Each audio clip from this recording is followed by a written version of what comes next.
করি না। আমার আজকে পরিষ্কার মেসেজ, এই শারমিন মসজিদ যদি শুধুমাত্র বাংলাদেশের ঢাকার এলিট নারীদের প্রতিনিধিত্ব করতে চান, সেইটা প্রান্তিক নারীরা মেনে নেবে না। এই তথ্য প্রকল্পের নারীদের সাথে বাংলাদেশের কয়েক কোটি নারী যুক্ত আছেন, যারা তাদের কাছ থেকে সুযোগ সুবিধা এবং উপকারিতা পেয়েছেন। যদি এর প্রয়োজন হয় তাহলে এই নারীরাও যারা উপকার পেয়েছেন সেই নারীরাও ঢাকায় আসবে। কিন্তু এইটাকে ঝুলিয়ে রেখে, এটাকে অবজ্ঞা করে শারমিন মুর্শিদ যেই অবস্থাটা দেখাচ্ছেন, এইটা একেবারে আমরা আশা করি না। এবং উনি যদি তার উপদেষ্টার দায়িত্ব পালন করতে না পারেন, তাতে অনুরোধ রইল উনি উপদেষ্টার পদ ছেড়ে দিন।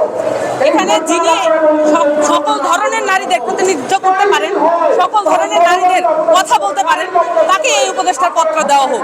এবং উনি আসলে ইনক্যাপাবিলিটির পরিচয় দিয়েছেন বলে আমি বলবো। আমি এই জন্য 48 ঘন্টার আলটিমেটামের কথা বলেছি।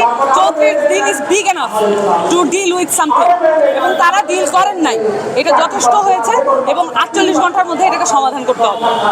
ওনারা যদি মনে করেন ওনাদের পুরো মুভমেন্টের সকল কর্তৃত্ব ওনাদের হাতে আছে, ওনারা যদি মনে করেন প্রধান উপদেষ্টার কাছে ওনারা পৌঁছাতে চান, তাহলে সেটা অবশ্যই ওনাদের করা উচিত।